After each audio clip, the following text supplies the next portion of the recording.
All right, so this video is going to show you how to use the recipe importer in MyFitnessPal. So I'm just at myfitnesspal.com here. I'm logged into my account. Ignore this. That's not actually my calories. Okay, so you are going to go to food right here.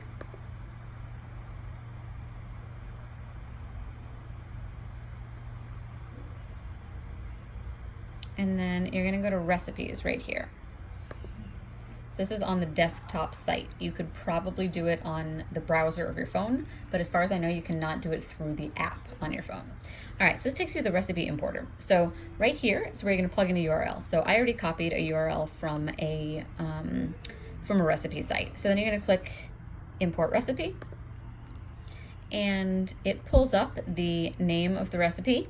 If the website lists how many servings it makes, it's going to populate that for you. And then it's going to also populate the ingredients and the quantities that are listed. So if any of this stuff is not listed on the original recipe site, then it won't get imported, obviously. So you may need to kind of look through and try to figure out how many servings it makes, or also double check the ingredients here.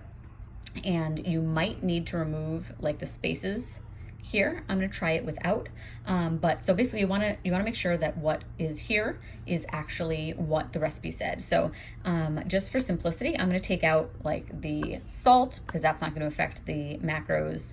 I'm going to take out the fact that the butter is melted and cooled. I'm going to take out the second part of that. So basically I'm just cleaning it up so that the app doesn't, the website doesn't get confused when it tries to do this. So again, I'm not positive if it's going to interpret like 3/4 of a teaspoon that way, or if you need to abbreviate it, but we're going to try to match the ingredients this way. So you're just going to go down here.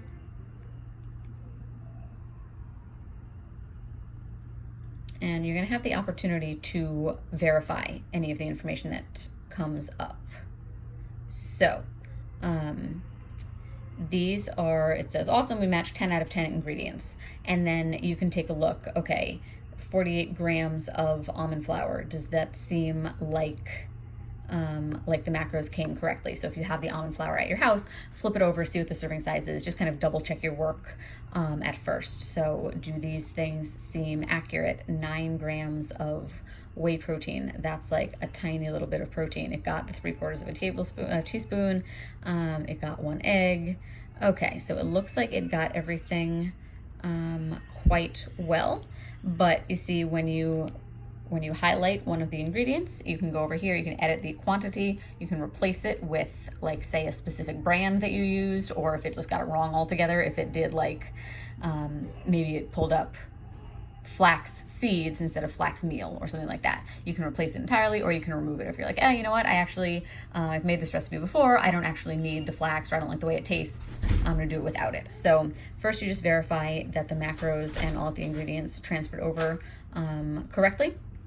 And then this right here is going to be your total. So it made 3 servings, but again, you can adjust that here as well. You can make it smaller, you can make it larger.